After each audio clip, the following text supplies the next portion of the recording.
ಎಲ್ಲರೂ get ready with me ಇಲ್ಲ get unready with me ಮಾಡ್ತಾ ಇದ್ದಾರೆ. ನಾನಿಲ್ಲಿ get unready with get ready with me ಮಾಡ್ತಿದ್ದೀನಿ.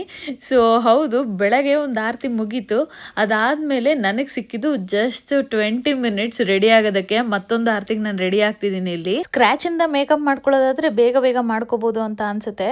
ಬಟ್ ಆಲ್ರೆಡಿ ಮೇಕಪ್ ಆಗಿದ್ದು ಅದನ್ನೆಲ್ಲ ತೆಗೆದು ಮತ್ತೆ ರೆಡಿ ಆಗಬೇಕಂದ್ರೆ ತುಂಬಾ ಕಷ್ಟ ಅನಿಸುತ್ತೆ. ನಾನು ಹೇರ್ ಸ್ಟೈಲೆಲ್ಲ ರಿಮೂವ್ ಮಾಡಿ ಮತ್ತು ನನ್ನ ಕೂದಲೆಲ್ಲ ಉದ್ರಕ್ಕೆ ಸ್ಟಾರ್ಟ್ ಮಾಡಿದಾಗ ಅನ್ನಿಸ್ತು, ಒಬ್ಬ ಎಷ್ಟು ಟೈಟಾಗಿ ನಾನು ಬಫ್ ಹಾಕಿದ್ದೆ, ಅದನ್ನು ರಿಮೂವ್ ಮಾಡಿಬಿಟ್ನಲ್ಲ ಅಂತ ಅನ್ನಿಸ್ತು.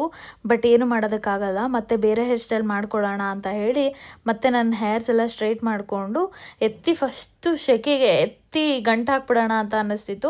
ಅದಕ್ಕೆ ನಾನು ಹೇರ್ಸ್ ಎಲ್ಲ ಗಂಟು ಹಾಕ್ಬಿಟ್ಟೆ. ಅದು ಹೇಗೆ ಎಂಗೇಜ್ಮೆಂಟಲ್ಲಿ ಎಲ್ಲ ಸೆಕೆಂಡ್ ಲುಕ್ ಮೇಕಪ್ಸ್ ಮಾಡ್ತಾರೋ ನನಗಂತೂ ಗೊತ್ತಿಲ್ಲ. ಇದ್ರ ಮೇಲೇ ನಾನು ಮೇಕಪ್ ಮಾಡುವಾಗ ಅನ್ನಿಸ್ತಿತ್ತು ತುಂಬ ಪ್ಯಾಚಿ ಆಗತ್ತಾ ಇಲ್ಲ ಚೆನ್ನಾಗಿ ಕಾಣತ್ತಾ ಅನ್ನೋ ಕನ್ಫ್ಯೂಷನ್ಸ್ ಎಲ್ಲ ತುಂಬ ಇತ್ತು.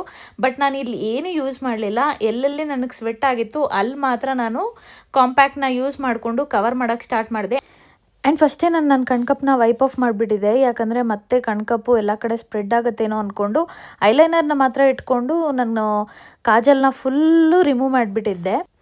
ಆಲ್ರೆಡಿ ನೀವು ಮೇಕಪ್ ಮಾಡಿರೋದ್ರಿಂದ ಮತ್ತೆ ನಾವು ಕನ್ಸೀಲರ್ ಅಥವಾ ಕಾಂಪ್ಯಾಕ್ಟ್ ಯೂಸ್ ಮಾಡಿದೆ ಅದಕ್ಕೆ ಮುಂಚೆ ಫೌಂಡೇಶನ್ನು ಇದೆಲ್ಲ ಯೂಸ್ ಮಾಡಿದಾಗ ಪ್ಯಾಚಿ ಅನಿಸುತ್ತೆ. ಅದಕ್ಕೆ ನಾನು ಇಲ್ಲ ಅದು ಯಾವುದೂ ಯೂಸ್ ಮಾಡ್ತಿಲ್ಲ, ಬರೀ ಕಾಂಪ್ಯಾಕ್ಟ್ ಮಾತ್ರ ಯೂಸ್ ಮಾಡ್ತಿದ್ದೀನಿ. ಜೊತೇಲಿ ಕಾಜಲ್ ಅಪ್ಲೈ ಮಾಡೋಣ ಅಂತ ಅಂದ್ಕೊಂಡು ನೋಡ್ಕೊತಾ ಇದ್ದೆ. ಬಟ್ ನಾನು ಐ ಶ್ಯಾಡೋಸ್ ಕೂಡ ಚೇಂಜ್ ಮಾಡಲಿಲ್ಲ. ನನಗೆ ಕಾಂಪ್ಯಾಕ್ಟೇ ಸಾಕು ಅನ್ನೋ ಥರ ಅನ್ನಿಸ್ತಿತ್ತು. ಬರೀ ನಾನು ಡಾರ್ಕ್ ಸರ್ಕಲ್ಸ್ನ ಮಾತ್ರ ನಾನು ಕವರ್ ಮಾಡ್ತಿದ್ದೆ. ಅದು ಬಿಟ್ಟು ನಾನು ಇಲ್ಲಿ ಬೇರೆ ಯಾವುದೂ ಪ್ರಾಡಕ್ಟ್ಸ್ನೂ ನಾನು ಯೂಸ್ ಮಾಡಿಲ್ಲ. ಹೀಗೆ ರೆಡಿ ಆಗ್ತಾ ನನಗೆ ಗೊತ್ತಾಗ್ತಿತ್ತು ನಾವು ಎಷ್ಟು ಟೈಮ್ ವೇಸ್ಟ್ ಮಾಡ್ತೀವಿ ರೆಡಿ ಆಗೋದ್ರಲ್ಲಿ. ಇವಾಗ 20 ಮಿನಿಟ್ಸ್ ಮಾತ್ರ ಇದೆ, ಅದೆಷ್ಟು ಬೇಗ ನಾವು ರೆಡಿ ಆಗ್ತೀವಿ ಅನ್ನೋದು ಗೊತ್ತಾಗುತ್ತೆ. ಯಾಕಂದರೆ ಟೈಮ್ ಇರುವಾಗ ತುಂಬ ಟೈಮ್ ತೊಗೊಂಡು ರೆಡಿ ಆಗ್ತೀವಿ, ಅದೇ ಸ್ವಲ್ಪ ಟೈಮ್ ಇರುವಾಗ ಎಷ್ಟು ಅರ್ಜೆಂಟಲ್ಲಿ ರೆಡಿ ಆಗ್ತೀವಿ ಅಂತಲೂ ಗೊತ್ತಾಗ್ತಿತ್ತು. ಇದ್ರ ಜೊತೆಲಿ ನಾನಿವತ್ತು ವೇರ್ ಮಾಡ್ತಿರೋ ಸ್ಯಾರಿ ಬಂದು ಇದು ಸ್ವಲ್ಪ Rama green with purple shade ಇದೆ. ಬಾರ್ಡರ್ ಬಂದು ಪರ್ಪಲ್ ಇದೆ. ನಾನು ಮಿಶಿರ್ ವರ್ಕ್ ಬ್ಲೌಸ್ ಮಾಡಿಸಿದ್ದೀನಿ. ಇದು ಬಂದು ಮಧುಬಾಲ ಟೈಪ್ ಡಿಸೈನ್ ಮಾಡಿಸಿದ್ದೀನಿ. ಬ್ಲೌಸ್ನ ವಿತ್ ಟೈಯಿಂಗ್ ಬರುತ್ತೆ ಇದು. ಹಾಗೆ ಮುಂದೆಗಡೆ ಕೂಡ ಫುಲ್ಲು ಎಂಬ್ರಾಯ್ಡ್ರಿ ಮಾಡಿಸಿದ್ದೀನಿ.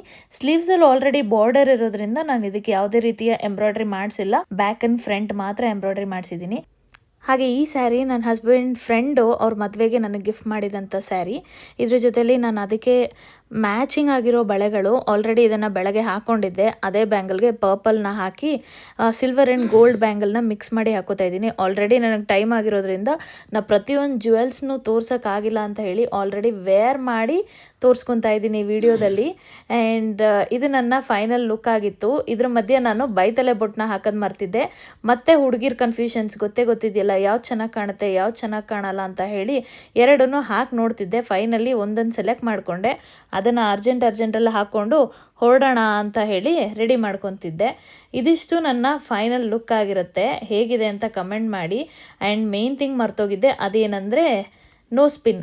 ಆಲ್ರೆಡಿ ನಾನು ಪಿಯರ್ಸ್ ಮಾಡಿಲ್ಲ ಅಂತ ಹೇಳಿ ನಾನು ಪ್ರೆಸ್ಸಿಂಗ್ದೇ ಯೂಸ್ ಮಾಡ್ಕೊಳ್ಳೋದು. ಸೊ ಹೇಗೆ ಕಾಣ್ತಿದೆ ಇದು ನನ್ನ ಫೈನಲ್ ಲುಕ್.